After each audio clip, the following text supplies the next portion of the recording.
Council business meeting to order. City Recorder Krager, please call roll. Council President Hu. Here. Mayor Lube. Here. Youth Councilor Bogle. Here. Councilor Shaw. Here. Councilor Wolf. Here. Thank you. If everyone will stand and please join me in the Pledge of Allegiance.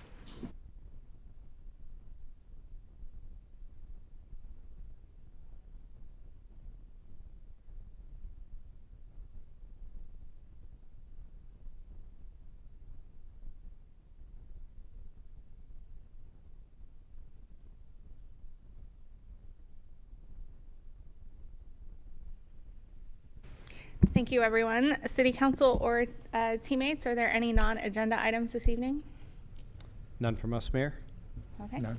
Seeing none, we will move on to proclamations and recognition.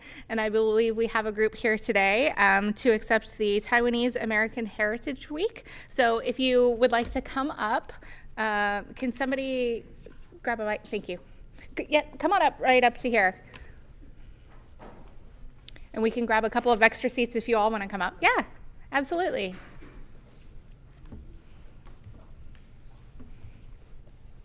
Thank you, Steve.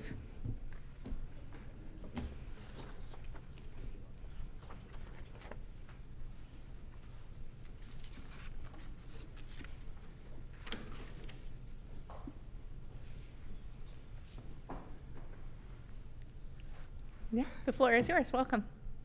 Thank you very much.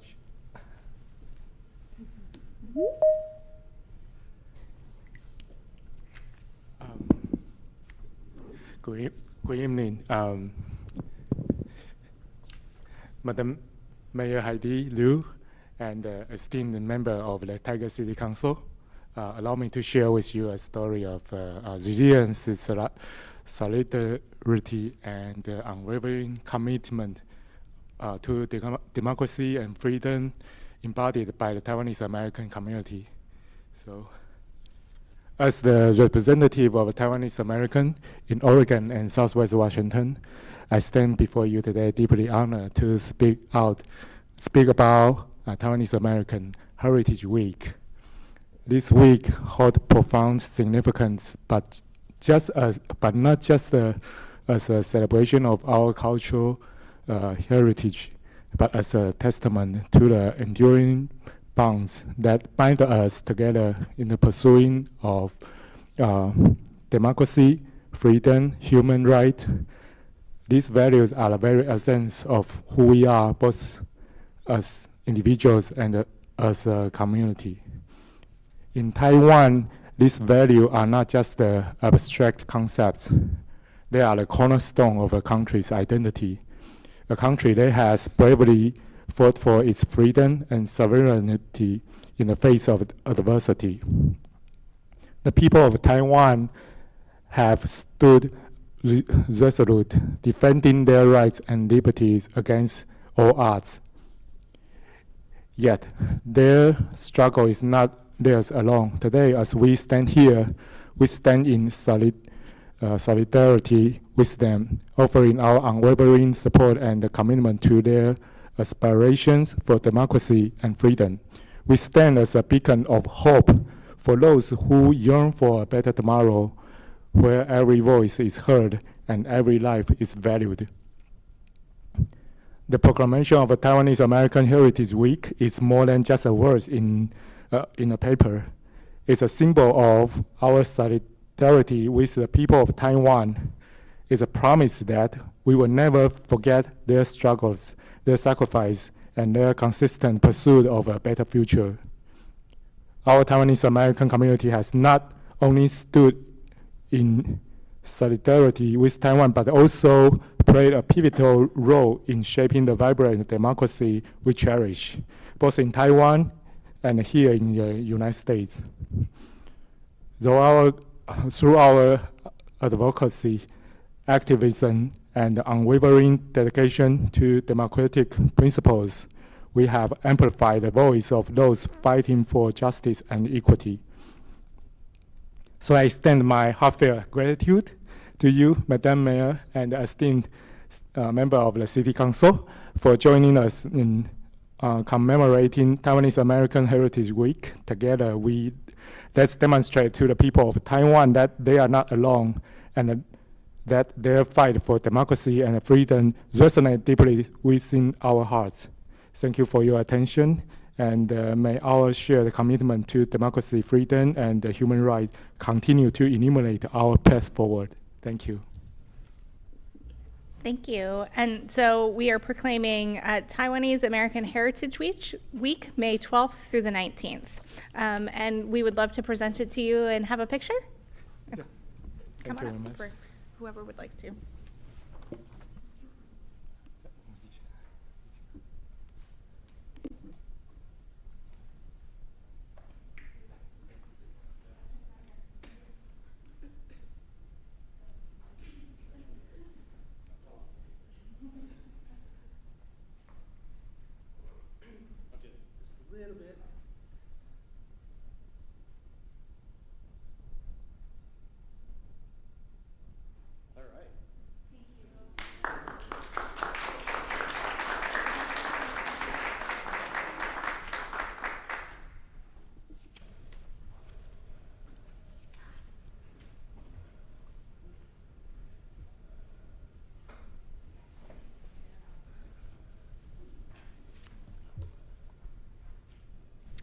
We will move on to public comment. Those wishing to call in, please do so now to get in the queue. The phone number is 503-966-4101. And do we have follow-up to previous public comment? Yes. Come on up, Assistant City Manager Trich. Hello, good evening, Council, members of our community. We received 2 comments at our last meeting. They were written comments. They were both from one individual suggesting a path forward on a vacant council seat. That person has received a response from the city, and there were no other comments. Thank you. Thank you. We did receive one written comment by noon yesterday, and that comment is in regards to safe lots. Is there anyone signed up to comment in person? No one signed up, Mayor Lu. Okay, thank you so much. Mr. Vang, are there any phone callers in the queue or anyone wishing to comment by video tonight? None at the moment. All right, thank you so much. And we will move on to council direction on CIP project 94052 with our city engineer, Wisniewski, and our public works director as well, and our city attorney. Welcome, Joe. Good evening, Mayor Lube and members of council. I'm here this evening to provide you with an update on our capital improvement project number 94052, which is located in the vicinity of Ash Avenue, Ash Drive, and Hill Street. The scope of the project includes installing a drainage system underneath the pavement of the roadway on Ash Drive to mitigate high groundwater levels that cause pavement failure. After placing this drainage system, the pavement would be repaved, and we would also plan on replacing a segment of water main within the project area to minimize the impacts of the neighborhood or impacts to the neighborhood during multiple projects in the future. The city currently has a construction contract in place, and construction commenced on October 17th, 2023. The work completed to date includes installing a new storm sewer along Ash Avenue between Ash Drive and Hill Street. During recent times, multiple city staff have experienced ongoing issues with a resident, and recently these issues have impacted 2 employees on their private time and their private residences. We are concerned for our staff's safety while delivering the project and thought we could mitigate these concerns through other measures, but have been unsuccessful. I'm here tonight to seek council direction on how to proceed and handle the current project contracts, and happy to answer any questions you may have at this time. Thank you. Do we want to start with questions? Anyone? Yeah. Okay. Do you have I have a couple of questions. So we have entered into a signed contract and construction has commenced. So if we were to halt construction, what is going to be the cost to the city for the work maybe that we've signed the contract for that isn't going to be performed? I think that's a good place to start. Yes. So currently to date, we have spent $166,000 on the project, which includes design efforts and construction effort that was completed last fall. If we were to terminate at this point, we estimate approximately $25,000 of additional costs to close out the project. There are some materials that would need to be paid for that the contractor procured.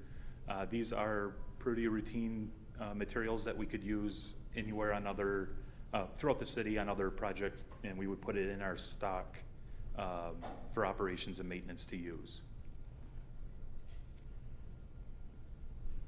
What's it going to do to the sort of status of the road, knowing that, it has sort of issues? And I guess what is our plan to try to keep it safer for the community that works and lives and uses that street? Yeah, so at this point, if the direction was to terminate, we would, the street would remain in its current state. It would over time continue to deteriorate, and the city would have to continue to monitor that and reassess when it would be safe to resume work out there. Thank you. This question, I guess, for me is, and if anybody has questions, please raise your hand and let me know, because I'm just going to continue to rattle mine until you have one of yours. I guess mine is, this not moving forward with this project comes down to the behavior of one of our residents. Weighing the pros of fixing the street and, having our employees threatened and their safety is absolutely unacceptable. And so I'm curious as sort of what responsibility we can have on the homeowner for the fact that this project is going to cost us money to stop doing, not to mention the liability of the community going forward. Yes, so thanks for the question. Unfortunately, this isn't the typical case like a nuisance property where we could lien the property for the city's cost in abating the situation. We've worked closely with police in terms of the two instances that the city engineer mentioned where the employees were either contacted or had issues at their personal residence. We've had police reports filed. So we've been in close consultation. Nothing has risen to the level of criminal conduct yet. There is the possibility of if there was a criminal infraction, there is the potential to seek an injunction against this person. That is not a financial means. That is basically a restraining order. But again, you have to have a criminal offense occur first. So we've looked at this from a lot of different angles, and unfortunately, there is no financial penalties that we can impose against an individual like this. I want to be clear from my perspective. It's absolutely unacceptable for a community member to behave this way and to put any of our city teammates in any sort of risk position on their personal time. And it blows my mind that someone in this community thinks it's acceptable to go after someone in their home. I think as elected officials, unfortunately, we have contingencies because that is where our society is going, but it is absolutely unacceptable and it is not tolerated in this community. And I just want that to be absolutely crystal clear. That is not welcome here. And I'm sorry to those who are having that. And I'm all fired up now. So that's from my perspective, that continuing to maintain the road the best that we can, but weighing those two things, I am not comfortable putting our staff members, our teammates, and their families in any sort of risk because of some, in my opinion, unhinged individual. That's unacceptable.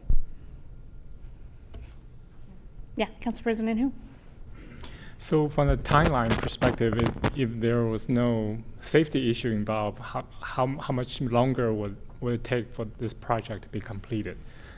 So we were originally planning to resume construction this July with the plan to be wrapped up this fall. So it was a relatively short remaining contract. But it's still several months, right? Yes. And it's just not, well, in my mind, just not realistic to have a police escort, police presence at all times during construction for several months. That's just, in my own word, ridiculous. So so I agree. It's just, in my mind, it's just not realistic to go forward with this threat going on right now. So thank you. Yeah, and I think it's not just the risk of individuals during the day, but individuals on their personal time and at their personal addresses. It would be paying for an absurd amount of security for anybody, I think, associated with the project, which is, again, for one, in my opinion, unhinged individual. Councilor Shaw? Yeah, thank you, Mayor. I'd absolutely agree with both your assessment as well as Council President Hu. It's not acceptable that employees are being penalized for doing their job. Have there been other residents who have come forth to assess the roadway and with regards to CIP project number 9452 and mention that this is unattainable? Are they in a wait-and-see position? Have you spoken to the other neighbors? We've spoke with other neighbors about the project. They know that it's why it's needed, why we're doing the project, but we haven't addressed the immediate issues that we're facing and what the outcome of this could be at this time. Yeah, thank you, Mayor. I think the safety of our employees should be held higher, quite frankly, than repairing the road. So I'm prepared to make a motion, or if Council President Hu would like to make a motion as well. Councilor Wolf. Thank you, Mayor. And I actually just felt that I should comment. I have no additional questions. Appreciate the conversation, but just to also agree that clearly road improvement is important, but to prioritize our safety of our staff is where I would land as well. So I definitely, unfortunately, this situation is in front of us, but absolutely support our staff. So, Youth Councilor Vogel. Yeah, not to be redundant, but I just agree. I agree that it's just one of those things that weighs out to be more of a safety priority, and I think that makes the most sense going forward. I also want to add, I think in general, for a community who does not understand, I think, the history with this individual and who may be saying, well, can't you just work it out? We have tried for years to work it out with this individual, and it has proved incredibly challenging. And it's not something that we have taken lightly, or stopping a project we've taken lightly. So I also want to express that to the community, that this has been ongoing challenges for years with this specific household. And this is not just a one-time thing because this project has come up. I think that's an important point that I don't think we've shared yet. Do you need official sort of direction, like a motion, or just general head nods? What direction are you looking for? Yeah, thank you. So what I'm hearing is some general direction to cancel the project and terminate contracts. So I would appreciate a motion to that fact and a roll call. All right, I will give this a try, and the city attorney can correct me if I'm wrong. So I move that we cancel on current project, CIP project number 94052. And council, we also need to terminate the contracts that council previously approved, if that's the case. And any contract that the previous council has approved relating to this project. I will second the motion. It's been moved and seconded. Will the city recorder conduct a roll call vote, please? Council President Hu, Yes. Mayor Lube, Yes. Youth Councillor Vogel, Yes. Councillor Shaw, Yes. Councillor Wolf. Yes.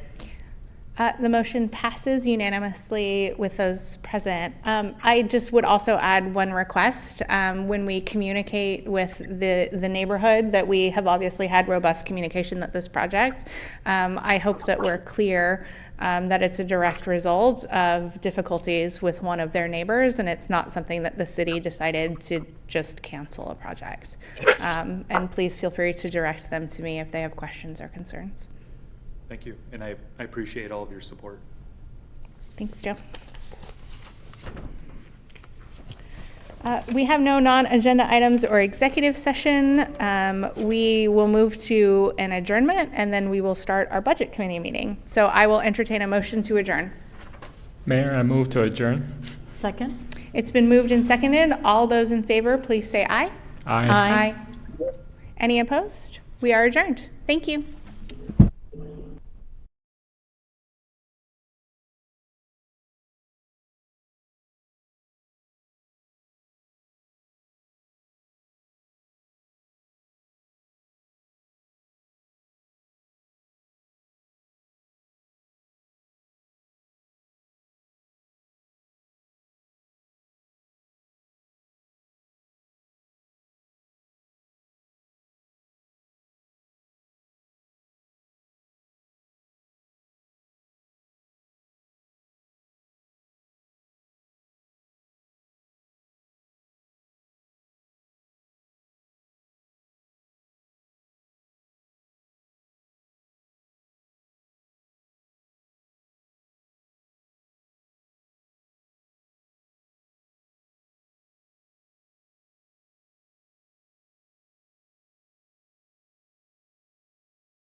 This is call-in only. Texting will not work.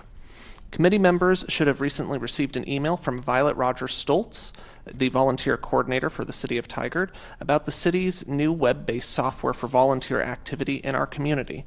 We need all committee members to sign the city's volunteer waiver for us to continue to track your committee hours in this new system.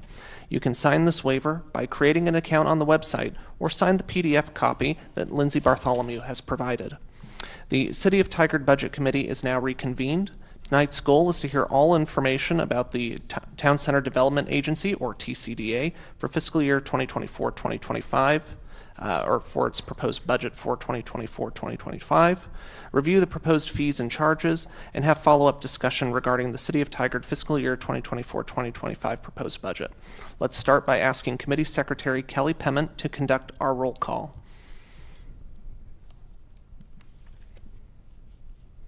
Hi, can everyone hear me okay? Loud and clear. Okay, Clarissa Benefield. Yeah. Here. Scott Duddy. Councillor Hu. Here. Mayor Lube. Here. I'm here. Jake Schlack. Here. Councillor Shaw. She's in the bathroom. Youth Councillor Vogel. Here. Leah Voigt. Here. Councillor Wolf. Here. Okay, I think that's it. Thank you. There being a quorum present, we will proceed with our next business item. Well, actually, beforehand, I'd like to give a moment for Mayor Lube to make some remarks about a community member who is present with us today. Thank you, Chair Schock. Yesterday, I was doing some interviews for some open board and committee positions, and I had an individual who was interested in filling our budget committee spot. It was clear to me in the interview, dedicated, caring community member who would be a great asset to this team. So let no good volunteer deed go unpunished. I immediately asked if he was available to attend tonight and get a budget book and all of those sorts of things, and he is. So I'd like to introduce you to Aaron McCool behind me, who is here with the intent of recommending him to the council for as a committee member. So I just hope that you welcome him and hope that he feels comfortable maybe to ask a question if that's appropriate. But I wanted to introduce why he's here, and hopefully he'll be at the table with us shortly. Well, thank you for the introduction, and thank you for your presence as well. It sounds like you've got a binder, a lot of very interesting stuff in here, a lot to catch up on. And also we had a previous 6.5-hour meeting a couple of weeks ago that's recorded as well if you really want to get into the weeds on some of the stuff that we've previously discussed. All optional, of course. We will now move to our next item of business, which is to approve the minutes from the April 27th meeting. Copies of the summary minutes from the April 27th, 2024 meeting have been provided to you all electronically in advance of the meeting. Are there any additions or changes to the summary minutes?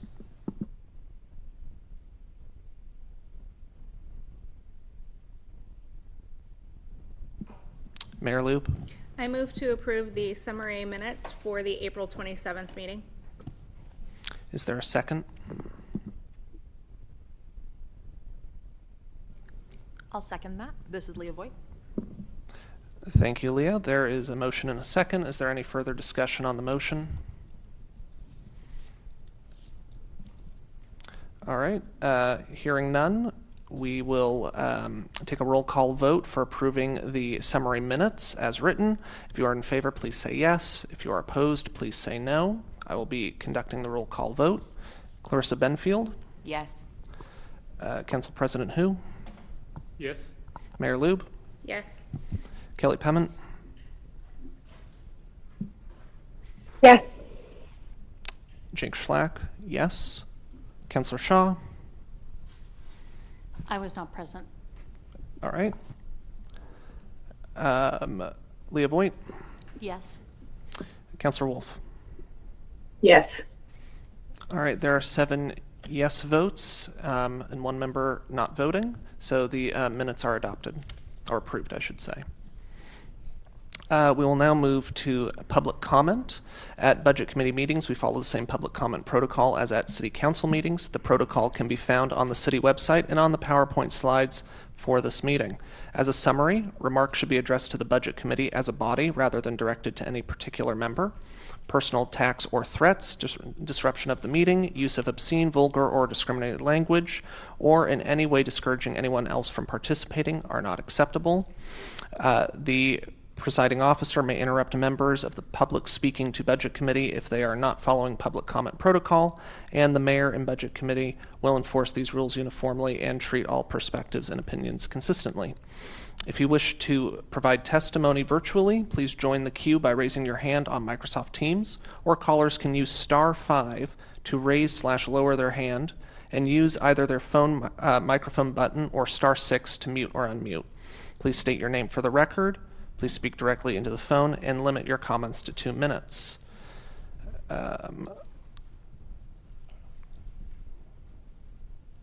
We will just get a written comment next, or ask for network administrator. Are there any callers in the queue?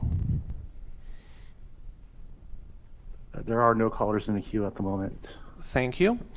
We will now discuss written testimony. Kalina Plath from the Finance Department has collected the written testimony that has come to the city. She has provided each of us with a copy. Kalina will summarize those comments. Kalina, please read the public testimony comments. Thank you. We received 1 comment from community member Isaiah Jackman, and he requested that city staff, budget committee, and councilors examine the amount of funding geared towards the police department and public safety at 24.2% versus other more general departments, and whether this funding aligns with city goals.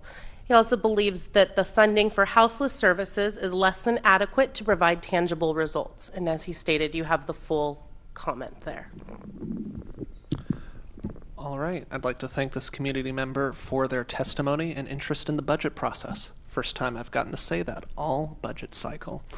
All right. Kalina, has anyone signed up to speak in person? No, they have not. All right. And then network administrator, are there any call? We already talked about calls, but is there any video testimony? I don't believe anybody signed up. All right. Well, for any interested community members, there are still opportunities to make public comment. We have one more meeting on the 20th of May, so please feel free to show up to provide public comment in person, video recording, call in, or written testimony by that date. Additionally, there will be a public hearing on the budget once it's approved by the Budget Committee, which is an additional opportunity for public comment on the budget before it is finally adopted. And we will consider any testimony that we receive during deliberations. The next item of business is the Town Center Development Agency budget message. So we will be hearing the budget message from our budget officer, City Manager Steve Reimer. Well, good evening. Thanks, Chair. Good evening, members of the Budget Committee, members of the community, and my teammates that are here. I'm going to do a brief introduction and then turn it over to Sean Farrelly, who's going to walk you through the budget. So just like we did a couple weeks ago on Saturday, talking about the city's overall budget, our operations, and capital improvement program, or CIP, tonight we're going to talk about the TCDA, Town Center Development Agency budget, which is also an important budget for this community as we advance the council's goals. So next slide, please, Robert. As all of you have seen before, the strategic vision for the city and the priorities that we have that support that. The TCDA, like I said, is an important part of this community and how we advance those goals in both of the different districts, in downtown and the Tigard Triangle. And Sean's going to walk through what the proposed fiscal year 25 budget looks like, and then we're happy to answer any questions that you may have. So with that, I'm going to turn it over to Sean, our redevelopment manager. Thanks, Steve, and thanks, members of the TCDA Budget Committee. I'm Sean Farrelly, redevelopment manager. And next slide, please. I'm going to take it through a high level of some accomplishments from the past fiscal year and then look at the proposed budgets in our 2 TIF districts. And just if anyone maybe in the audience or at home, since the Town Center Development Agency is a legally distinct component of the city, there has to be a separate budget committee meeting for that.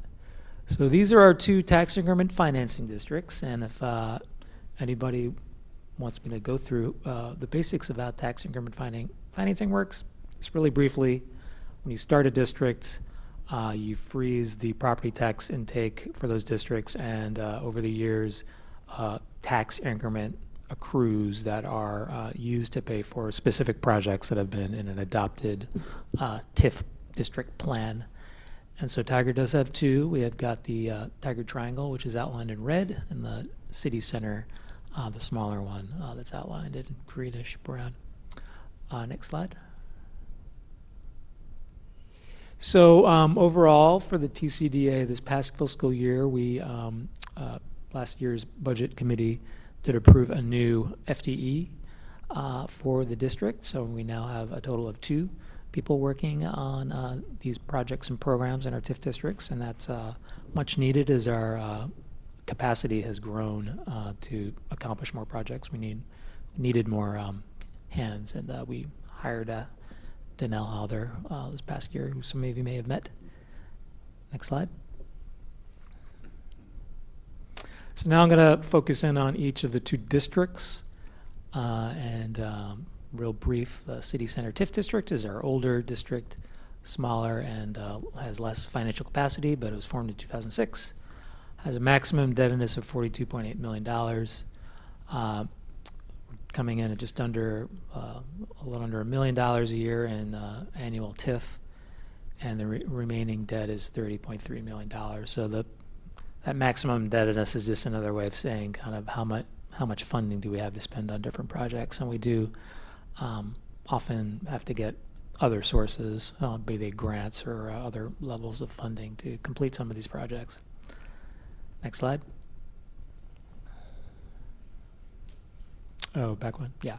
So I'm going to talk about our accomplishments for this past year in the city center. We completed the Alongside Senior Housing Project, which is adjacent to the senior center.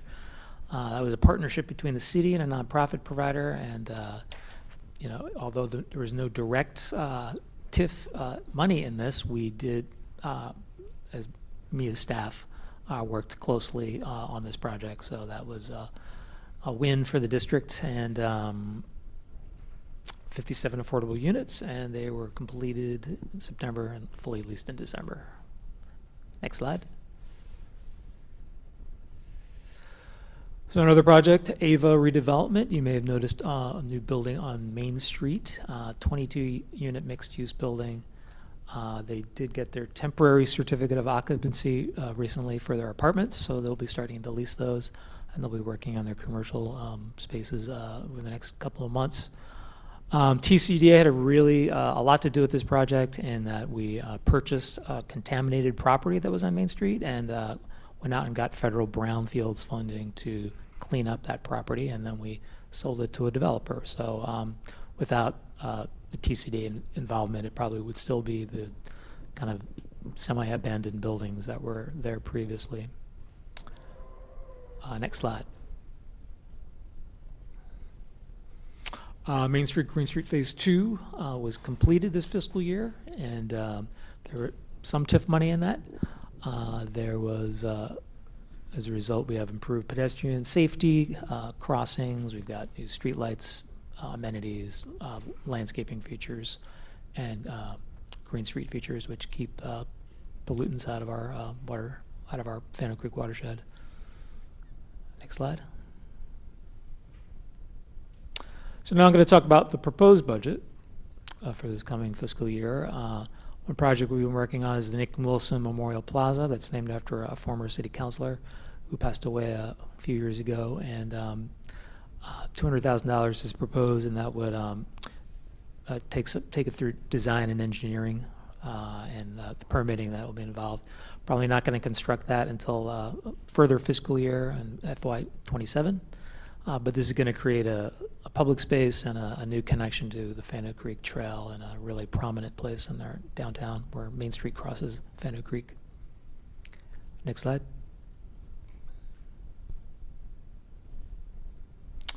We have started a downtown wayfinding plan, which is going to be kind of a branding for downtown in a way, and also directing people to important public and points of interest in the downtown.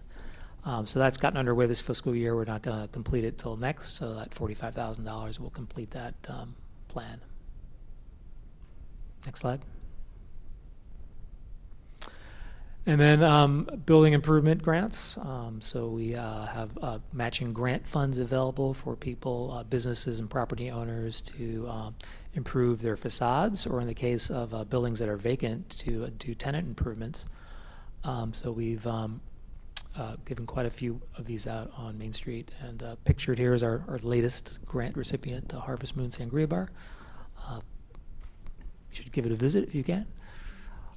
Next slide. Okay, so now I'm going to move to the Tigard Triangle. It's a lot larger in size and capacity. As you might remember, City Center, $42.8 million. Tigard Triangle, $188 million, and that's over 35 years. But a lot more capacity there. Formed in 2017. Annual TIF is already at 1.7 million, and $179 million left in remaining debt. So quite a ways to go. Next slide. Talk about some of our accomplishments. Development assistance went into helping the Family Promise of Tualatin Valley acquire the former Quality Inn on Pacific Highway, and that's serving right now as transitional housing for houseless families and individuals. And some of that development assistance went towards the acquisition, and the rest of it will go towards renovating the property. Next slide. So we have something called the Infrastructure Opportunity Fund, and that is money that we look to partner with development that is going on in the Triangle, and there is quite a bit of development going on. And we look for opportunities to improve streets. Developers, when they build a project, they're usually required to build a street frontage improvement. These funds can go towards building off-site improvements, looking at when you have a contractor out there building street improvements, it's a lot cheaper to have them build some further improvements. And so we're doing our first one like that. There's a affordable housing project on 69th and Clinton being built by the REACH CDC, and they are going to be building a sidewalk connection along Clinton and with a new crossing of 72nd that'll help connect their residents to the shopping area in that area. And so the TCDA will be funding that improvement, but REACH's contract will be building it, so we're can do that with some cost savings there. Next slide. And this is a picture of the aforementioned REACH affordable housing project.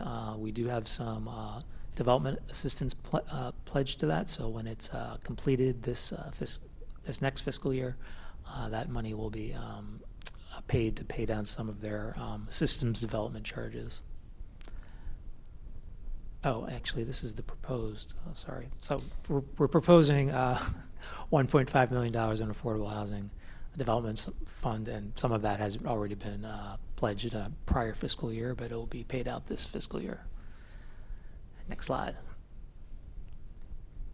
So then we also have, we've got money set aside for affordable housing, and then we have money set aside for market rate or other mixed-use housing, and we've got $1.65 million proposed for that, and that's to assist, usually to pay down systems development charges for mixed-use projects that meet the goals of the TIF district. And pictured here is a building that's currently under construction on Hampton Street and 70th. Next slide.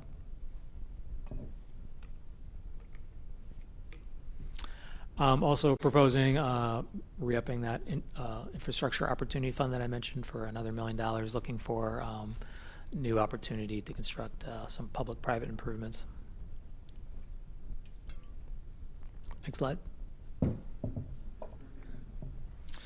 And then we've got a request for $2.9 million in TIF funds to acquire park property. This is much needed in the Triangle. There are a lot of residential units being built and no parks. And we have been making some progress on that we might be able to share publicly soon, but that money, we are actively pursuing properties.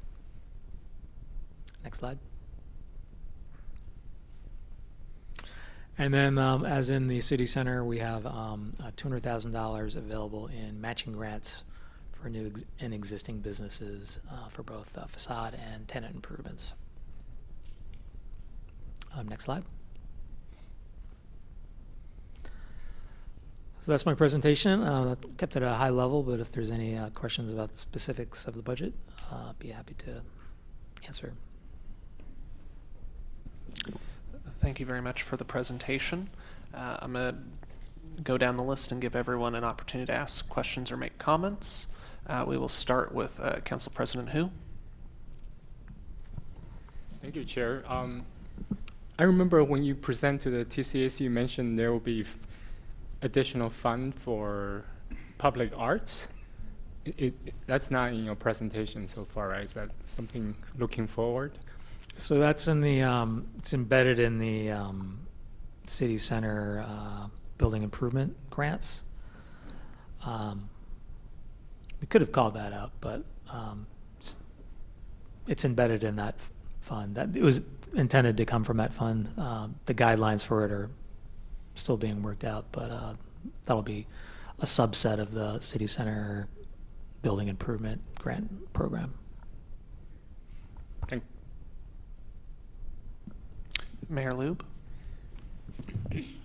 Thank you. Is the $200,000, I guess, sort of enough? Are we planning on just sort of groups that we, or potential businesses we know or think about?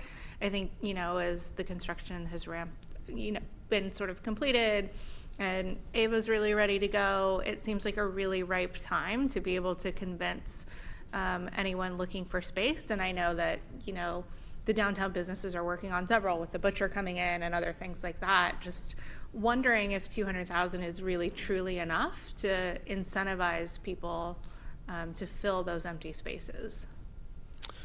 Right. I mean, it's interesting. This past year, we had $200,000 available, but I think we only gave one grant or two grants, and smaller ones at that. So we, we never know exactly what's going to come through the door. It's unpredictable. We did hold it steady at $200,000, and that's kind of right-sized to our TIF funds that are available. If we do have a big run on people applying, I suppose it's possible to come back for a budget amendment if it's necessary. But hard to predict, and again, I would have thought we would have gotten more interest this year, and we may get one approved before the end of this fiscal year, and maybe do a budget amendment then to carry that forward. Okay. Well, I hope we will have that problem, and I hope to see you asking for more money. Me too. Okay, thank you. Kelly Pement. Hi, yeah, I'm sorry about my voice. I'm just curious, I have no idea, what does the grant process look like for people who want to apply for the $200,000 for the, for the facade updates? Yeah, we actually have two of the members of the grant committee are on the budget committee. So it's made up of two members of city council / TCDA board, and then two members of our advisory commission, the TCAC. So we have applications, we have information out on the web. We also do some proactive marketing of the program, and we have staff actually right now two staff people who work on responding and getting those applications done. We now have a pre-app conference with applicants or people who express an interest to walk them through the process. When they file an application, staff reviews it, make sure it's complete, and then they will make a recommendation to the members of the grant committee, and they make the determination about funding the project. And then that's done. If you want to get into the weeds, we write a letter of commitment that says if you do this project, we'll pay you X dollars at the end, and we don't actually pay the grant until the project's done. Okay, thank you. Sure. Thank you. I am next on the list. I don't have any questions, but I just want to really commend the work the city has done on the Main Street, Green Street Phase 2 completion. It was Mother's Day this weekend, so I was with family members. They live in Beaverton. They don't come down here that often, but we were talking about Tigard, naturally.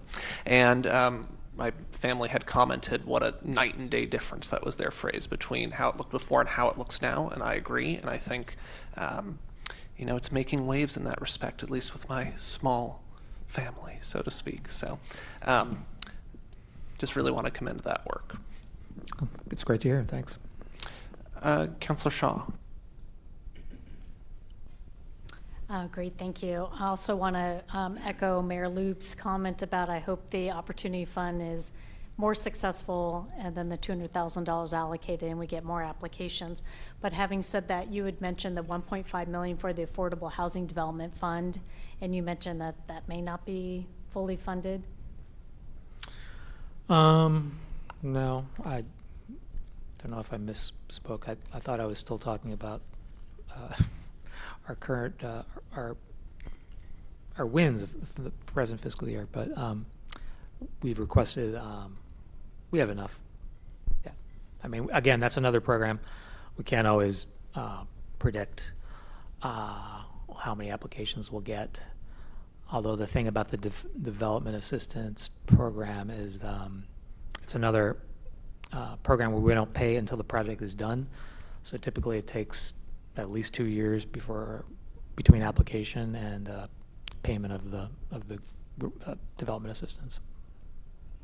Great, thank you. And also want to echo Chair Schlack's comment of the housing that has come online has been tremendous. So just want to echo a great thank you. Thank you. Youth Councillor Vogel. No questions at this time, but just thank you so much. And there's a lot of great work being done, so I appreciate it. Thank you.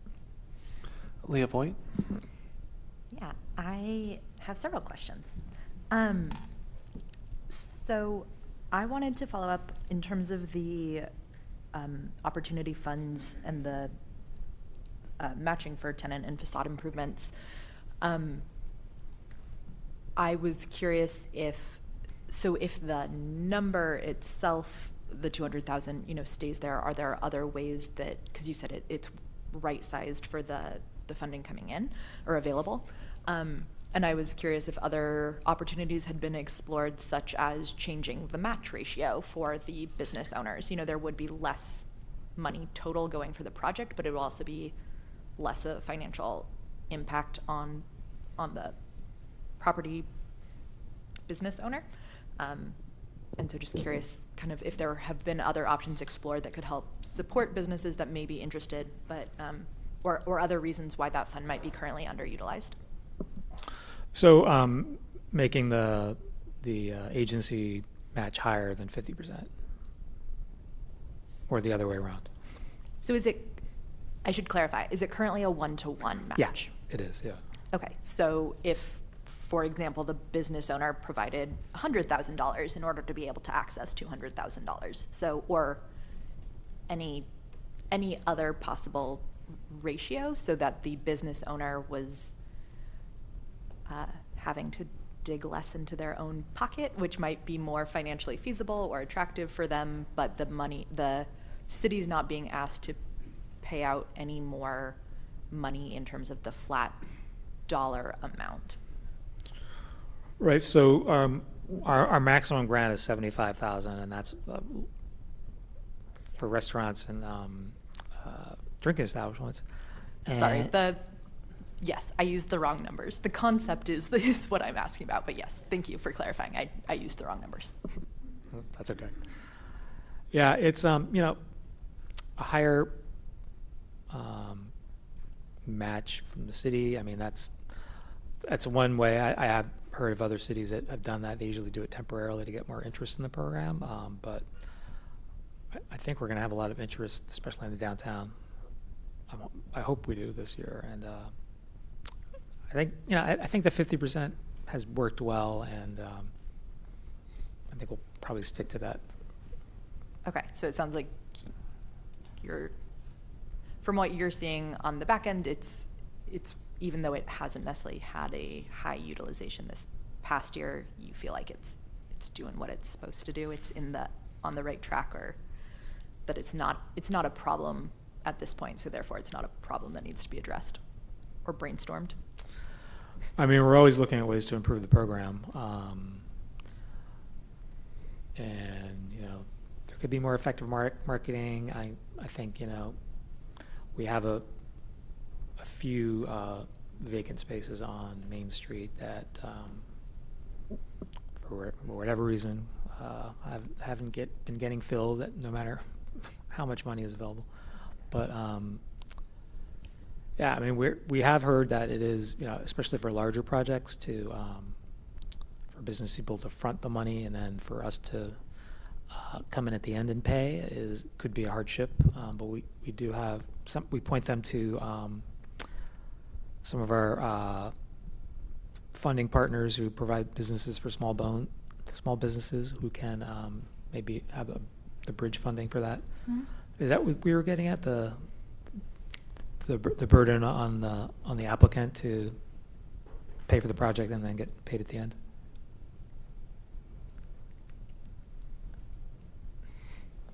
In a way. Yes-ish. I guess I feel like you've answered my question. Okay. That's the. Okay, so my other question was, this is just a clarification, and it's highly likely it's in here somewhere, and I missed it. The Universal Plaza for fiscal year 24-25 talks about the goal of building the community gathering space, but then also has a $0. So is that just that I was hoping you could help me understand that, because I'm sure there's a reason I just didn't see it. Yeah, I mean, that was, I think maybe a prior version. I mean, there is no money proposed for next fiscal year for that because it's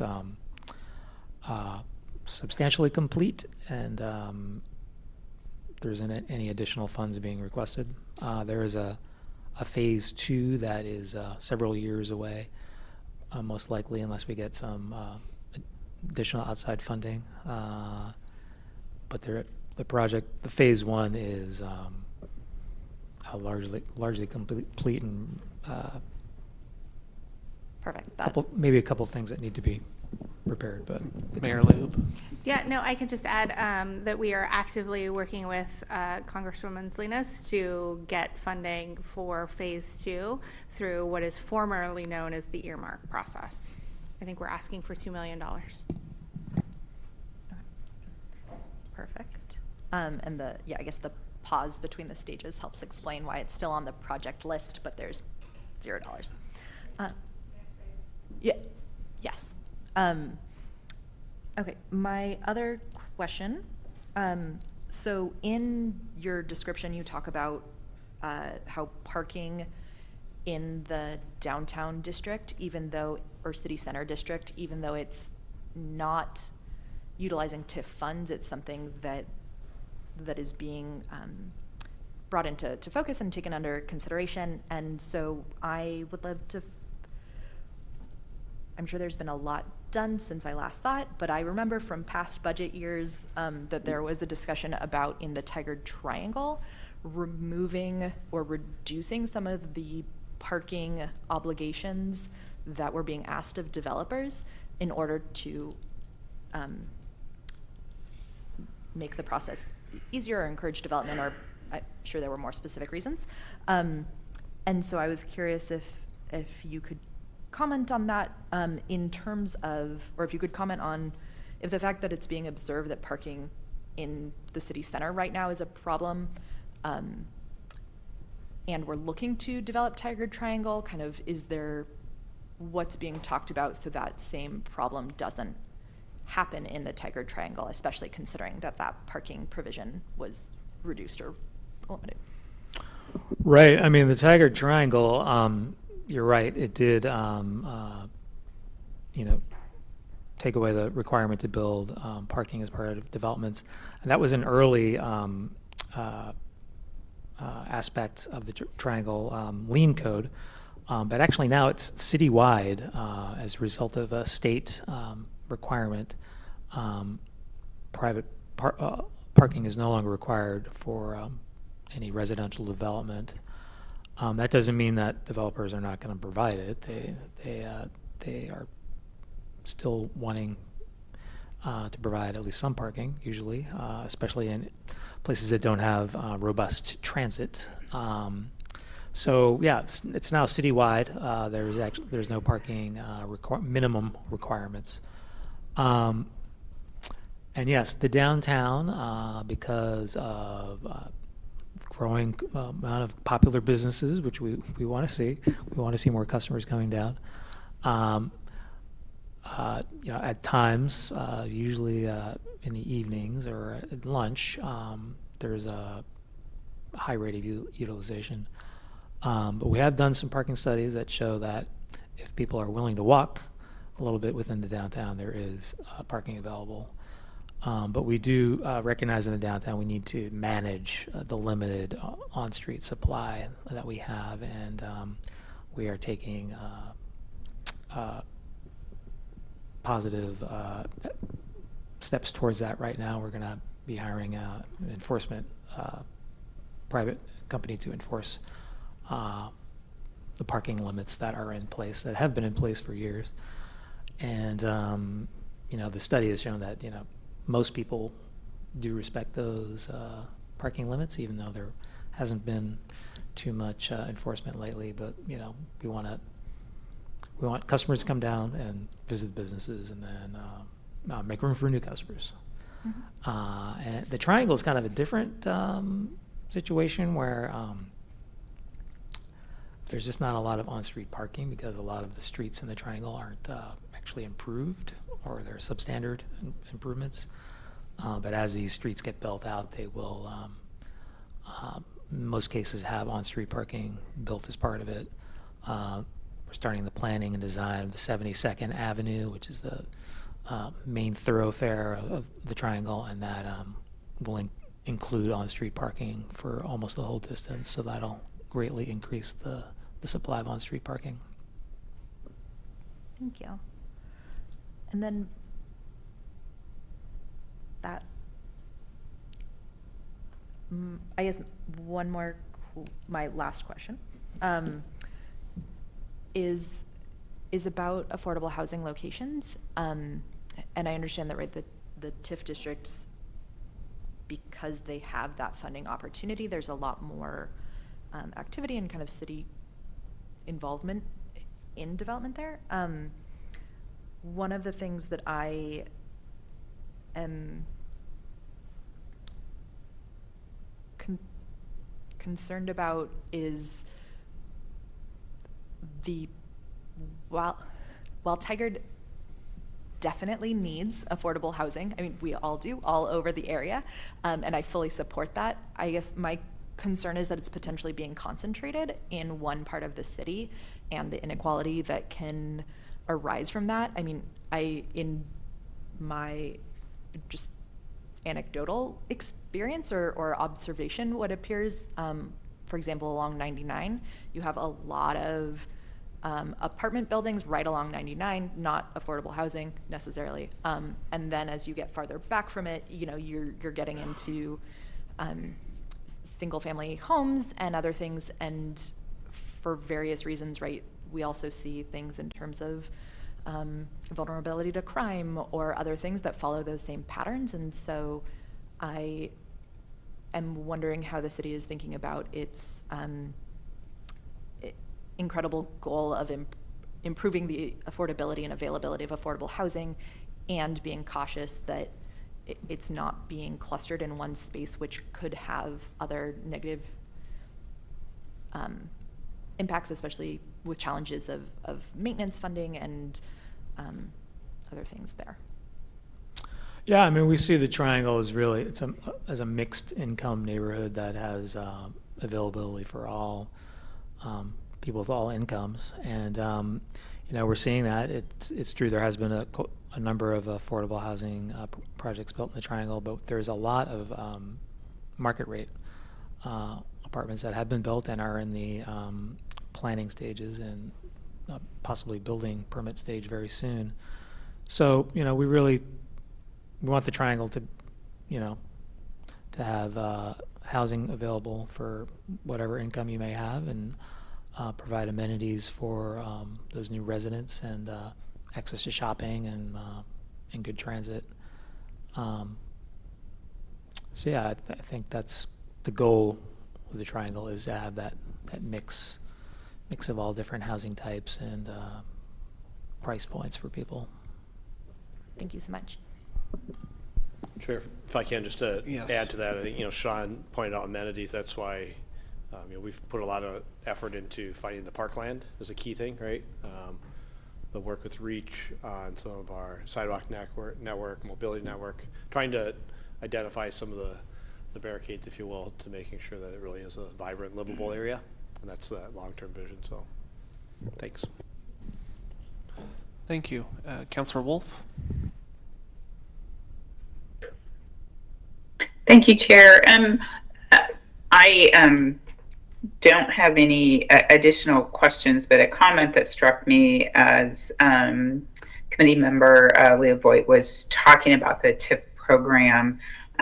Love the program. I'm grateful to be one of the counselors that participates in that. But it does make me wonder, like on the loans, or, we certainly get the applications, we celebrate those, and they're exciting advancements, but I'm wondering, do we track those that we've reached out to, that there isn't a response, and if we understand the whys, and if there's an opportunity there to understand additional layer of assistance, and not necessarily changing the financial amount, but the system amount, or the process of getting there, or ensuring that they get that loan to help front that cost that they're going to get reimbursed for the end. So it's just kind of wonderings at the end, but you guys do a great program or process. I think it's a wonderful program, but how do we continue to improve? And I look forward to kind of monitoring this coming year to see if that expands in those seeking those funds. So thank you.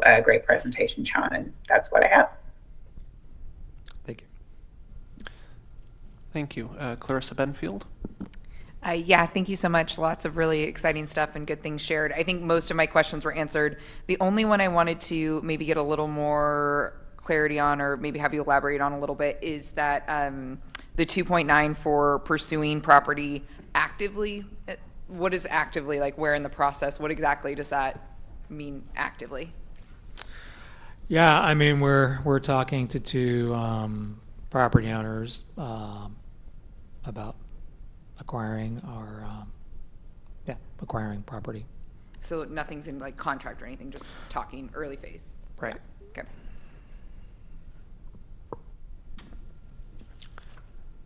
All right. Are there any other questions or comments on the Town Center Development Agency budget? Councillor Shaw? One quick one, and thank you, Councillor Wolf, for highlighting it, and Committee Member Voigt. We mentioned that there's some empty spaces downtown, and potentially maybe even Tigard Triangle. So I'm wondering in the future if we consider businesses that would consider expansion as part of another element to the ability to enhance businesses downtown. So putting a pin in it, but just wondering if so it's not new, but also maybe in potentially the expansion of businesses to help fill those empty spaces. So just a pin for future conversations. Thank you. Council President Hu? Thank you, Chair. I just following on Leah's question about affordable housing. Were you saying that you were putting too much money in one area? Oh. I mean, I guess this is hyperbole, but I feel like you can never put too much money into affordable housing, especially with the housing right now. But I did want to be mindful, or I guess was curious about the larger picture of where else within the city affordable housing was happening, and that it was being fully integrated into all parts of our city so that there's selection and representation and opportunity truly embedded in, in it, every neighborhood, rather than in one particular district, which could end up creating an income divided area, which Sean the two team members that spoke on it addressed that and corrected it, or clarified it, but that was my concern, or wanting, that's what I wanted to bring up, or get responded to, and they added additional information that changed that. Okay, yeah, they did mention it's mixed housing, and I was on the planning commission when we recommended the LINCO, and I think part of the LINCO, the purpose is just to encourage people develop to build denser homes, and hopefully by default some of them will be more affordable. And there are not many places in our city that has this great opportunity to densify, so that's why there may be more affordable housing in denser area, but that's just by design, and they're closer to transit.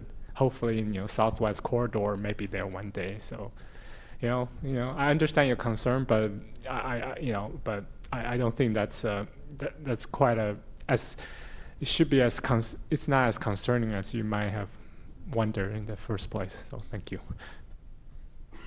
Mayor Lube. Yeah, I mean, not to continue to just, I think, sort of hammer this, but I also want to talk about, I think when we talk about affordable housing and we talk about as we're building it, we talk a lot about when the development itself is, or those sorts of things. The development on the corner has 2 units inside the market rate that is permanently affordable. And I think we also forget about the voucher programs that are through HUD and also through SHS funding that allow individuals to find a landlord so they can go anywhere in the city. And then also project-based vouchers, which a lot of buildings don't do the entire thing, or they may just do a percentage, which helps it pencil out to know that so. I think when we talk about it as far as like building and construction, it feels very concentrated in that particular area, but really affordable housing is all over the city in a wide variety of different forms. So I think it's really important to talk about the 2 different kinds of vouchers as well, because we don't talk about that enough.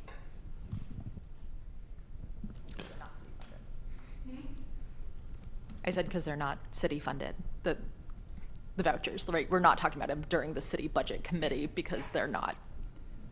Yeah. Oh, Aaron. Chair recognizes Aaron. Hello, sorry. Aaron McCool. I am a little bit late to some of this, so I apologize if it's already been gone over, but the transitional housing for unhoused families and individuals. First off, is that already up and running? Okay, and yes. How many people are being served by that, approximately? I believe there's 94 units currently being used and different sizes. Different so family there's some are families. One reason this Family Promise like this property because hotel units can have the adjoining rooms. So for larger families, they can be in those 2 adjoining rooms. And there are so there's some families. There are some single people. It's 70 families, and the rest are for medically fragile individuals. Oh, okay. And is it fully utilized right now? It's getting there. I think they're upgrading some of the other rooms, and they're going to build out a large commercial kitchen as well. And that's part of what the TIF funding will fund. And what's the transition actually look like once they get in there? What's the assistance with getting them services or employment or other housing? I mean, Family Promise Tualatin Valley has a whole program that's built around that. I don't know all the details, but they, their idea is this is truly transitional, that you'll move in here, get on your feet, get all sorts of training, job training, financial trading, and with the goal of getting permanent housing for the individual or family. I guess my last question, if it's sounds like it's working really well and it's being utilized, has there been any, have we looked into expanding into another site? I know that would be potentially difficult because you have to find a site that works for it, but has that been something that's been looked into? Yeah, I don't know if Family Promise has immediate plans to expand, but they do have another facility somewhere else in Washington County. I'm not sure where, but it is it's quite a big project for them. They were a smaller nonprofit, and so they took on a really big project, and from what I've heard, they've been very successful. Thank you. Appreciate it. Can I just clarify that while the city helped secure some of the funding to make that possible, Family Promise of Tualatin Valley is its own separate nonprofit, and they're the one actually running it and asked for it and in charge of it. The city is not actually involved in any of that. Right. Good clarification. I'd like to thank the committee for its questions and comments. Final call on questions and comments for the TCDA budget. All right, hearing none. Sean, thank you very much for the presentation. We really appreciate it. And thank you for answering all our questions. Thank you, no problem. All right, we will move to the next agenda item, which is a presentation on fees and charges by Finance Director Eric Kang. Eric. All right, thank you, members of the Budget Committee. As a follow-up from our budget meeting 2 weeks ago, we've provided the proposed draft of the fees and charges schedule ahead of this meeting. That should have been provided to you electronically, and it's also available on our website on today's agenda. So just as a reminder and to recap one of the items from 2 weeks ago, so I did want to clarify, according to our municipal code, that the City Council does have the sole authority to set rates. And that the purpose of presenting the fees and charges tonight is for discussion as per request of the City Council from the last budget cycle. Next slide, please. And again, just another reminder from what was presented last week or 2 weeks ago. These are kind of the different ways that we have to set rates in the fees and charge schedule. So I've provided some examples of the PARF, street maintenance fee, solid waste. And these are adjusted annually based on indexes, and the most common one is CPI, the Consumer Price Index. And then we also have a few other rates, such as utilities, system development charges, and these are all adjusted based on rate studies. Some of them are rate studies that go on a specific cycle, and some that are done more frequently. And then we do have a few other fees and charges that have more of a policy directive, and then there are other based on just wage increases tied to like COLAs for fees and charge increases. Next slide, please. So without going into too much detail on every single one, we did provide a summary page on the fees and charges changes from the prior year. But what I've included in this slide, I just wanted to highlight some of the main items that are being adjusted this year. These are the fees and charges that are increased based on an index. And so, as I mentioned before, the CPIU, the Consumer Price Index West, is what is the CPI for this region. So it is localized, it's not just national data. And that rate is, I believe, 4.3%. That's for the last calendar year. And these indexes are stipulated in code for a lot of these fees and charges, that they are supposed to follow an index. So for like the business license, these follow that index every year for a price increase or rate increase. And then a few other commonly used indexes also include the Seattle CCI, which is the Seattle Construction Cost Index. That is the cost of construction, and there's a specific index for that. And then this last really long acronym, the OMACMP, I'm surprised I can read that from here. The Oregon Monthly Asphalt Cement Material Price Index, that is the index used for our street maintenance fee. That is basically the cost of asphalt, because that's what's used to do like our slurry seals and things like that. So there is a nexus to how the rates are tied to these indexes, to something that's relevant. Next slide, please.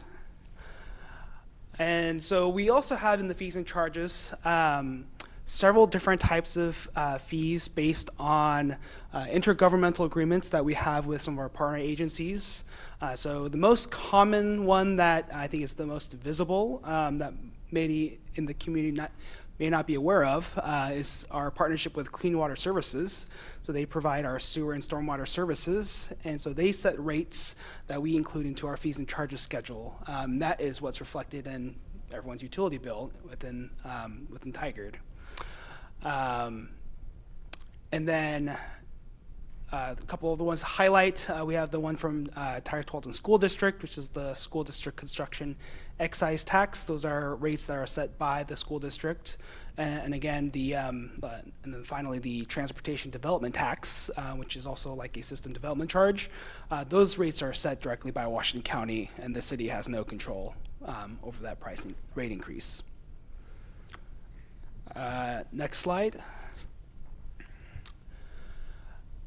And so this next slide is on the different kinds of fees and charges based on rate studies that have been performed. And all of our rate studies are based on a cost recovery basis. So the ones that you're seeing here, these are the most common ones that you've seen that refer to rate increases based on a rate study. So for like all of our utilities, for water, primarily, those go through a rate study on a periodic cycle whenever we have an update to the system plan. So this captures all of the costs expected that's needed to basically deliver clean water to all of our residents. Same with like the park and recreation fee. There was a rate study performed on that when it was first established, which I believe was in 2016, and it was the cost of operations. That fee doesn't actually cover the full cost of operating the park and recreation program. It only covers about half, but there was a rate study done back when it was first established. And then the right-of-way fees, there was a rate study performed back in 2019 on the increase of a minimum charge for right-of-way fees. And just as a reminder, right-of-way fees, these are the fees that utilities pay to use the right-of-way in the city. And next slide. Actually, that goes right into our follow-up. So before I get into the follow-up, I did want to include a few questions that we received this week on the fees and charges. And I just wanted to use this time to address some of these questions. We will be capturing these questions, or Lindsay will be capturing these questions, and they will be posted online as well so that others may, if they have a question, it might be there. So the first question was, when will the solid waste collection rate study be complete? And that there was a thought that we set the effective date for rate changes, or that we had already set the effective date for rate changes already. So the solid waste collection rates did increase effective January 1st, 2024, based on a rate study that was done last year. That was completed June 27th. We have a final report with a recommendation that will be delivered to council in the next few weeks with a new recommendation for a rate study, or not rate study, but for a new rate increase. There was another question on, is there ever a wait list for hotspots?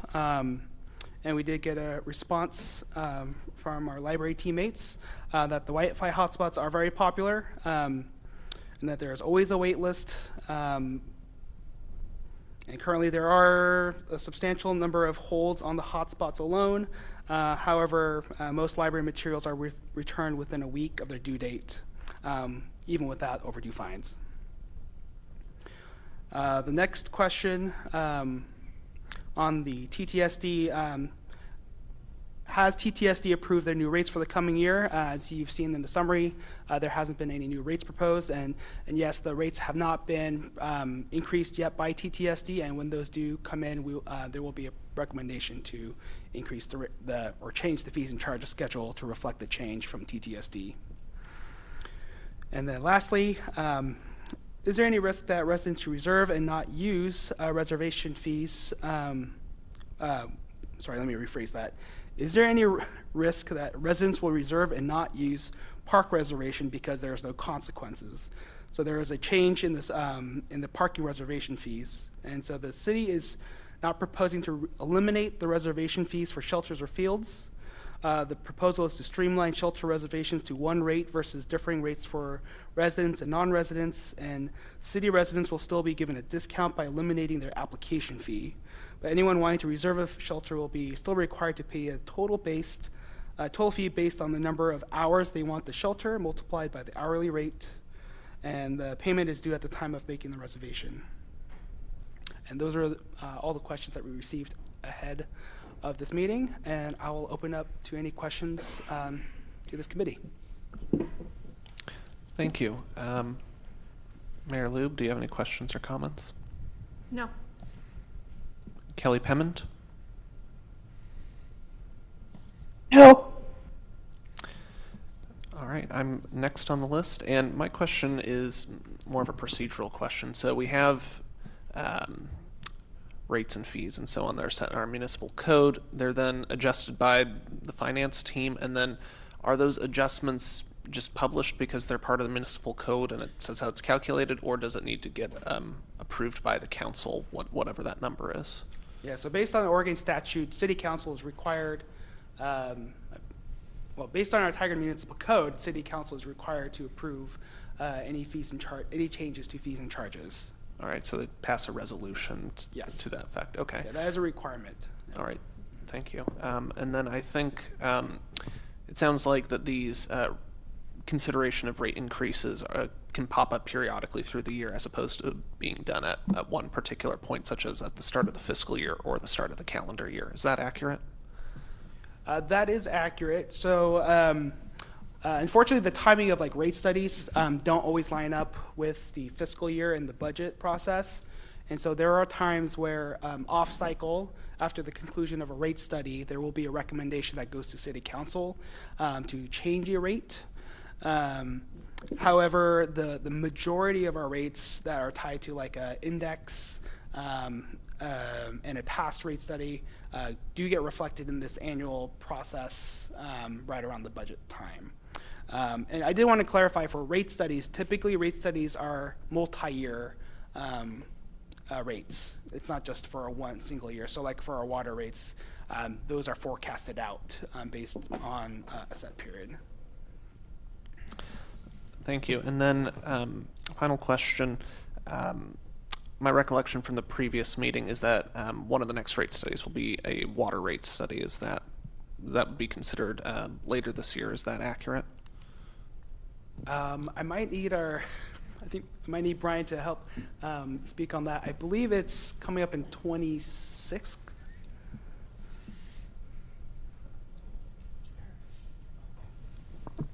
I apologize, but I don't have that off the cuff. I'll have to get back to, we'll have to circle back. I don't recall the exact date we're going to do that.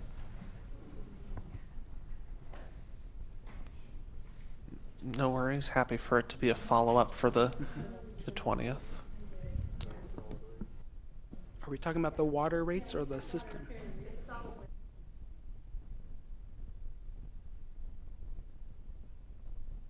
Yes, so solid waste rate study is in flight right now. Our most recent change to the water system was our water SDC rates. that was adjusted fiscal year 23, I believe. And there was a decrease in the SDC rates. But the current water utility rates are effective through fiscal year 26, and so the rate studies would have to happen before those rates expire. So we would engage and start on the rate study likely in FY 26, so they would be effective in fiscal year 27. Mayor Lube? So since that's a partnership with Lake Oswego, do we go in and do the rate study together?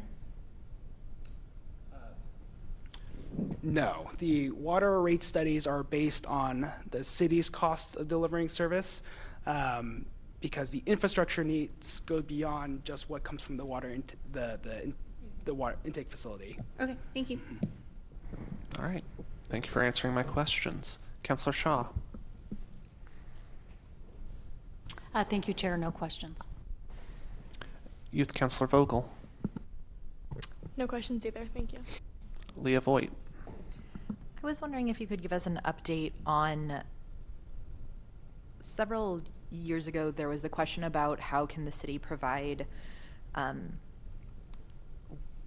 relief or discounts or discounts the wrong term, relief to people who rent apartments on their water bill and the challenges that came with that because of how water is often billed in apartments rather than single unit homes, whereas other things such as electricity is per unit, and so someone can receive an income-based discount for that. And I was curious if there was any updates on how the city might plan or does approach that for the water, sewer, solid waste.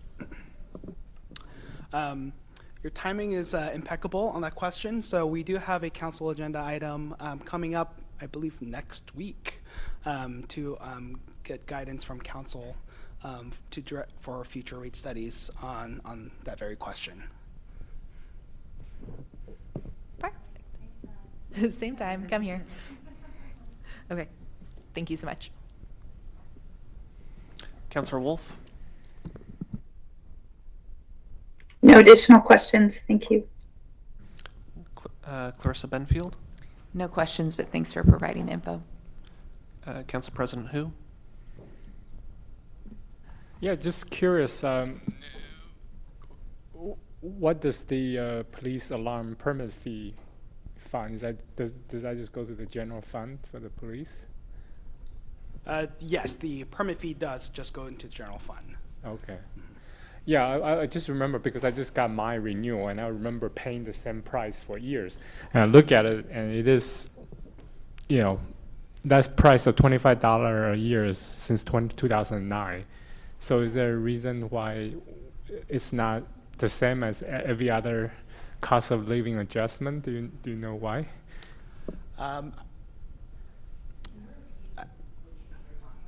The alarm permit fee. We may have to follow up with you on that question, or if anyone from our police department might want to weigh in. Yeah. Okay. Yeah. Okay. So the response was there wasn't an interest in increasing and keeping it accessible. Got it. Well, I just got mine, and I was actually disappointed. I didn't get the signature of the new interim police chief. I still have the old police chief's name on it, but well, that's another story. So, and I know I didn't get your signature on my permit. Another, just curious, not necessarily due to budget, not budget related, but since we don't have any overdue fee in the library directors here, how do we know if something's overdue or versus it's just never going to be returned? That's a great question, and thank you for letting me talk during a budget committee meeting. I was feeling a little left out. Excuse me. So what happens when an item goes to overdue status is it's in overdue status for a little while before it goes to lost status. And when it goes to lost status, that's when we very kindly send a bill. And we say, if you're not going to bring it back, then you have to pay for it so we can buy a new one.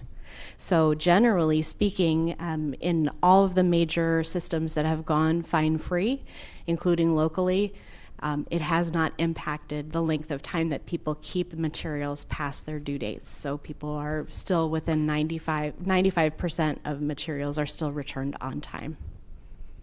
I hope that answers your question. Yes, it did. Thank you so much. Are there any other questions or comments regarding fees and charges? If not, we'll move to April 27th Budget Committee follow-up items. Finance Director Eric Kang will start this conversation for us. All right, thank you, Chair. So I want to set this time to open up the floor for any follow-up from the 27th meeting. So we have provided in advance to the committee a Q&A in the meeting material. Also, it's posted online on our meeting agenda for the community who wants to look into what questions were asked. If we go to the next slide, we did attach one visual to follow up on a question regarding the pandemic relief funds and providing an accounting and history of how those funds were spent. And so since this is kind of difficult to put in a Q&A, we felt this would be the best way to visually present this information. So we have an accounting of what's been spent in the past, what we're projecting in 24 this year, and then what's included in the proposed budget, and then and then what's been unallocated. And so the total unallocated funds is approximately $630,000. And so I am open to questions on the Q&A or on the or on the slide on the pandemic relief funds. Thank you. I appreciate the visualization there. It's I was alarmed initially when I saw how big the bar was, and I realized, oh wait, carry forward in future projects. Makes up a good chunk of that, it looks like. Is that accurate? Yes, sorry, I should clarify. The anticipated carry forwards, so those are, just to clarify, that fiscal year 24 column right there, that is what we're projecting to be spent. So everything that has been allocated is not going to be spent in fiscal year 24. And so that is what that anticipated carry forward number is. That number is not included in the proposed budget. After the end of the fiscal year, once we fully close the books, we'll recommend a carry forward as part of our supplemental. Thank you for clarifying. Mayor Lube, I know this was one of your follow-ups from last time regarding this topic. Is there any questions or comments that you have? No, if I have detailed questions, I know where to find you. Sounds good. All right. Well, I believe it was 25 pages of follow-up, so I want to thank the team for your thorough consideration and investigation to answer all those questions. I think it'd be appropriate just to go down the list, and if there are any topics that anyone would like to raise for further discussion or ask any clarifying questions, that would be appropriate. So you are responsible for your follow-ups. Kelly Pement. I don't have any follow-ups at this time, but I might email some additional questions later. Sounds good, yes, and that's a good reminder that if there are any additional follow-up questions, please be sure to submit them as soon as possible so they can be addressed before the next Budget Committee meeting on May 20. We'll want to make sure everybody has the information they need to feel comfortable passing judgment on whether to approve the budget or not. I don't have any follow-up questions, but thank you for answering the few that I had. Yeah, I have no follow-ups on them. Thank you. Councilor Shaw. Thank you very much, and really appreciate the follow-up question since I had a conflict that day of April 27th. The Community Resiliency Plan, the FY 2025 projected budget, significant amount that goes over. I can ask a separate question if it's too detailed for tonight, but There's a significant delta there. And can you explain what that delta would be for in the projected 2025? If I could just maybe ask your question one more time. Are you referring to the delta in the fiscal year 24 projected versus what's in 25? Okay. So I guess to clarify, the total amount of approved projects under climate resiliency plan includes $125,000 for a climate impact study, which was already performed, and that's what that $102,000 is in the first column. The next amount, there's I believe $825,000 that was earmarked for climate resiliency. Not all of that is going to be spent, and so we're expecting the amount for fiscal year 25 to be $790, what's remaining that hasn't been spent of that $825. Thank you, and I think that's what, Chair, you were mentioning as a carry forward, so appreciate that clarification. Thank you. Youth Councilor Vogel. Thank you for the clarification on the resiliency plan. That caught my eye as well. But other than that, I don't have any questions, and I will do some looking over it, just not being here last time. And if I have any questions, I'll send them forward. Thank you. Leah Voigt. I don't have any additional questions at this time. Thank you to all the city teammates who've answered our questions up until now and tonight. Councilor Wolf. Agree. No additional questions, just a lot of gratitude. Thank you. Clarissa Benfield. Yes, no questions from me, but we'll keep the thank yous coming. The email was very helpful. Council President Hu. I have a follow-up question on the staff response to youth counselor pay. It seems to me like there are two pathways. One is stipend, and the other one is just outright employee. And the stipend pathway, it says the conclusion is that it will be minimum nominal amount and you will not successfully achieve the equity goals of compensating the youth counselor. But I'm just curious, what would that amount be? I mean, nominal, what does nominal mean? Do you have that number? Or you can get that number to me later on if you want.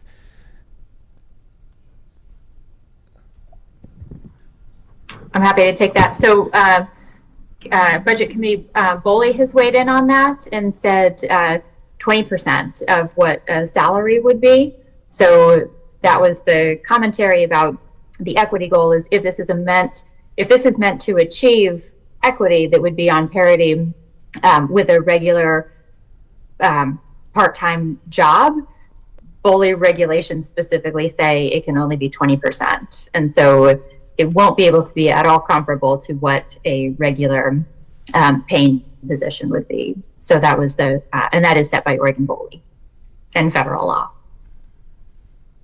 Well, thank you for that. But my reason is, well, response will be that, the city councilors are not paid regular amount. So why can't we just at least put youth counselor at the same boat as the rest of the counselors? I mean, I'm not complaining here, but the stipend I receive is nowhere near what I earn in actual life. So why can't we, at least for now, give youth counselor the same option if we go to the stipend route, right?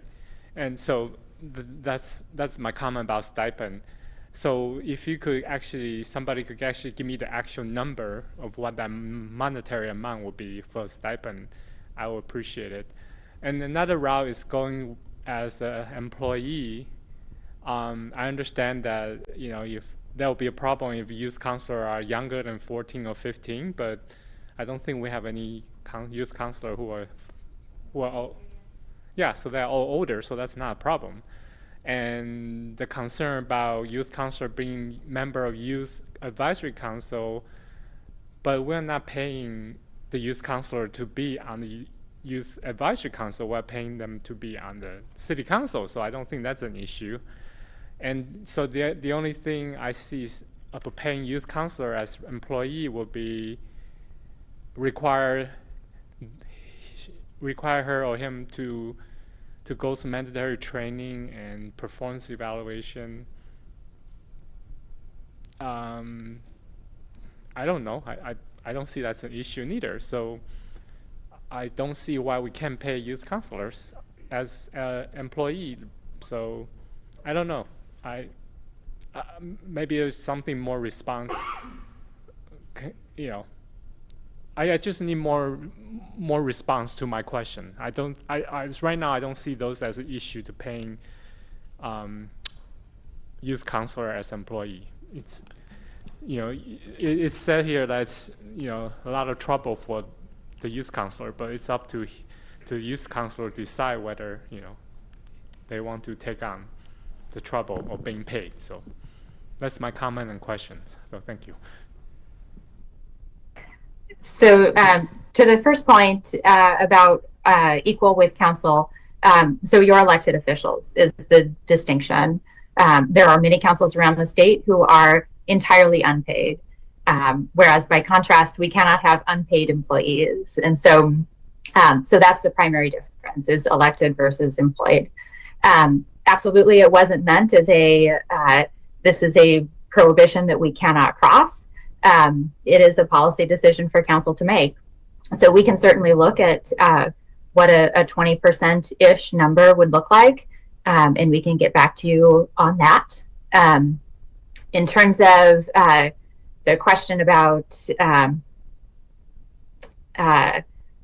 mandatory employee requirements, it's a little more complicated, but like I said, it's not meant as we can't do it, just as these are policy considerations to think about when setting the policy. So it is easier to do the stipend, but we can make either work if that's a strong preference of council.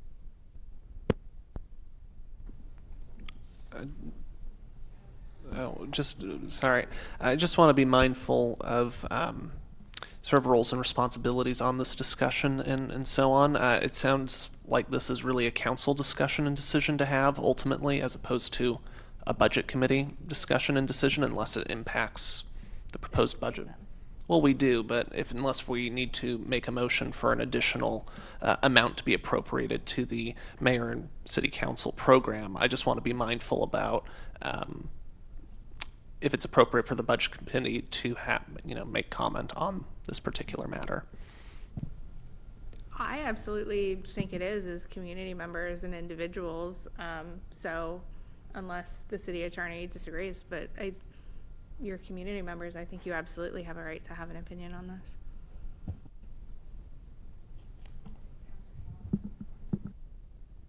Oh, Councilor Shaw? Well, I was leaning actually towards asking that question, but also depending on what that answer was, is it a policy decision because of the mandatory trainings and potential performance evaluations? And so that seems like that would be out of the budget committee purview. And so that was going to be my legal question to City Attorney Rahala. So I would say it's both. So there is a monetary component, but I would say ultimately it does start as a policy decision of council in terms of which direction to go. And then the budget committee would be following up on that policy and also allocating the funding. So I do think there's a dual component to it. Thank you. Mayor Lube, and then we'll go to Clarissa.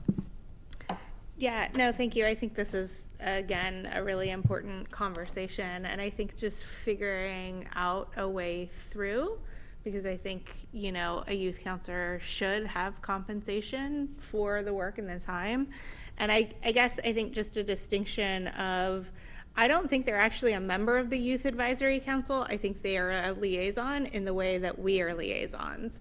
So we're not members of the Parks and Rec Board, but we're a liaison to it. And we shifted that for the youth counselor 2 years ago, when it was Counselor Newton at the time felt it was no longer appropriate for her to be the liaison, that because we had a youth counselor, that was a more appropriate role for the youth counselor. So when we were filling the roles, I reminded them that we don't count the youth counselor as far as our membership numbers. So I think that's an important clarification and distinction.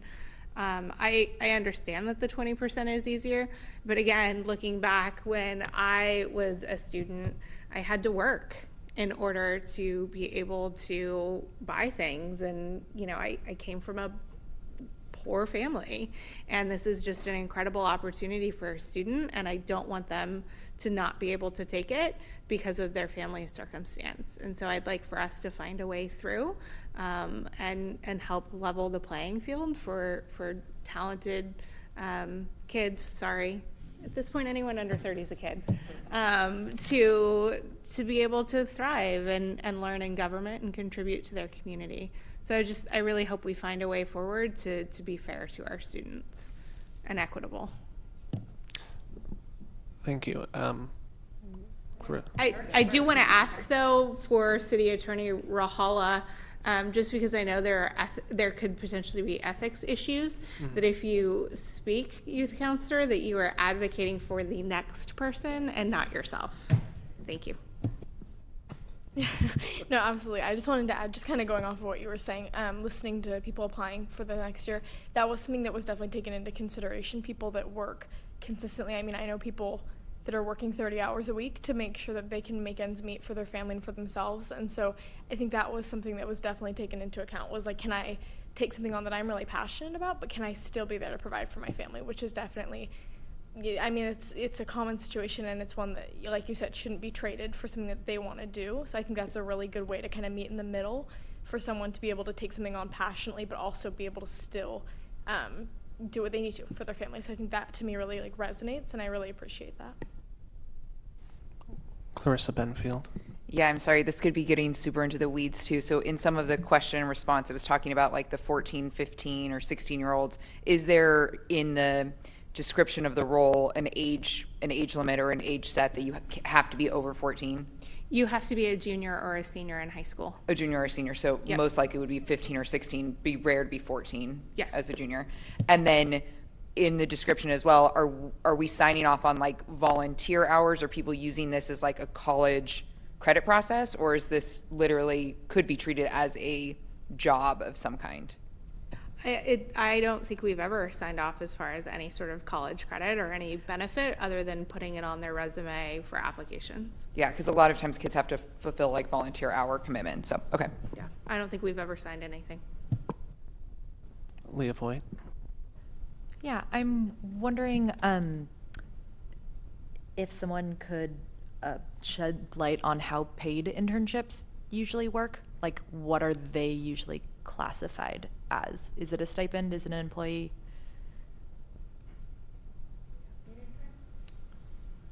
I am happy to answer that question. So paid interns are treated as employees, and they do receive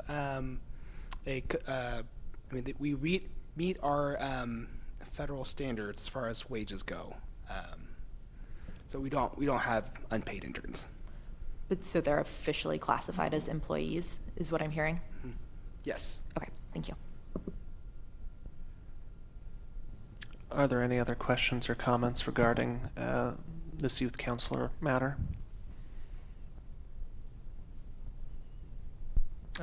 Counselor Wolf? Thank you, Chair. So I guess I just want clarity where we are. There definitely seems like there's interest. So at this point, we are just asking Attorney Rahala to come back with better information and kind of a understanding of our options and how we would move forward. Is that where we are?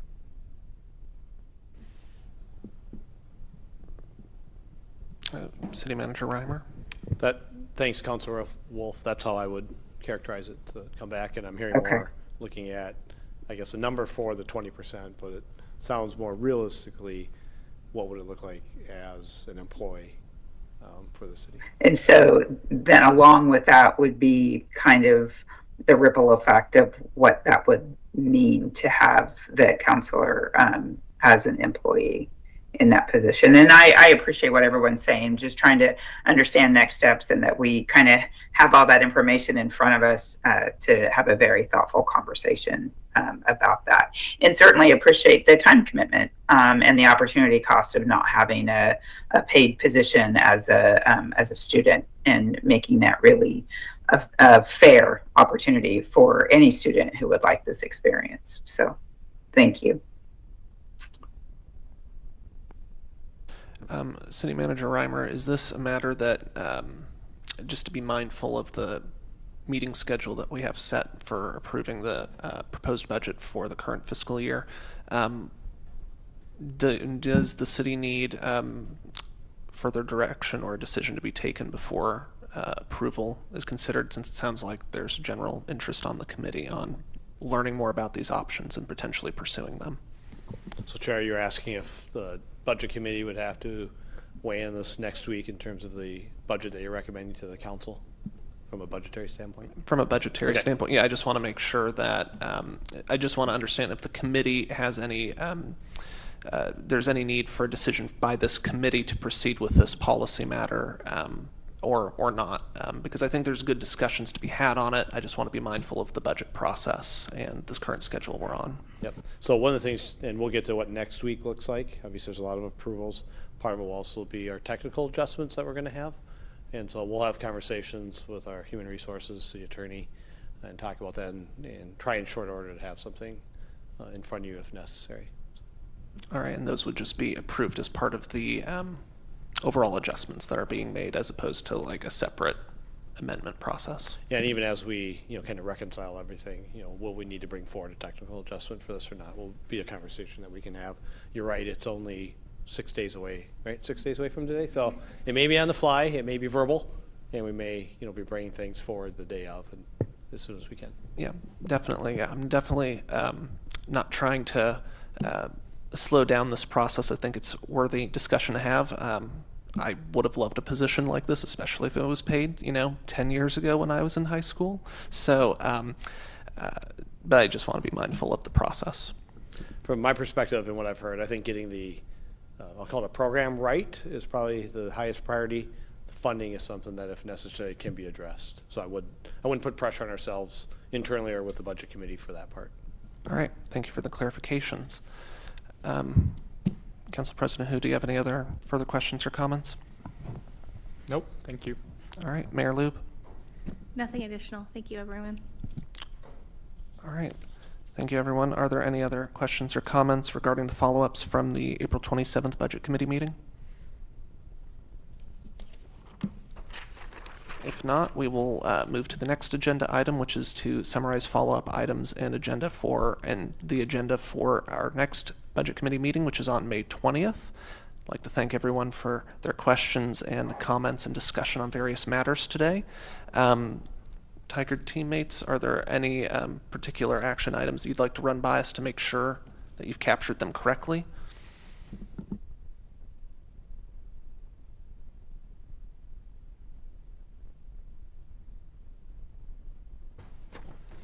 Yes, please let me know if any of these are, if I'm missing any or if these were incorrect. There was a question about if and how we track the grant process for grants that don't make it all the way through. Empty spaces downtown, and consider expanding, consider businesses that are expanding in those spaces. And I think that goes along with the grant process. I'll look at the recording and get the exact question. One moment, Councilor Wolf, were you raising your hand?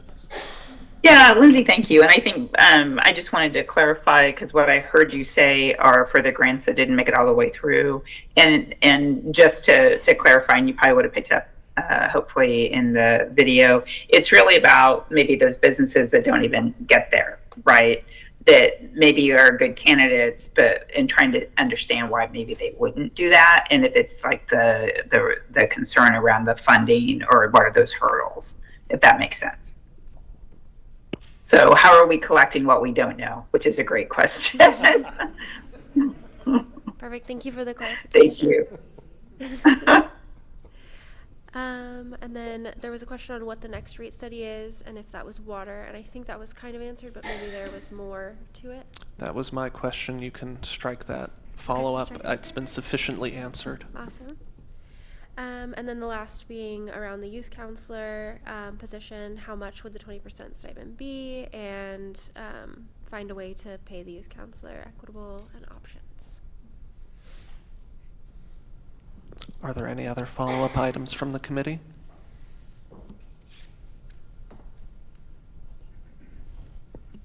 All right. Thank you, Lindsay. Hearing none, we will proceed to the next agenda item, which is to recess the Budget Committee until May 20th at 6 p.m. And before we entertain any motion, or before we just recess, I'd like to inform the committee that we will have dinner available at 5:30 p.m. so we are able to start on time that day. Get ready. That is when we get to go through a lot of motions and approving tax rates and so on. So get ready. It's going to be an exciting vote-a-rama, as I call it. Have a good night, everyone.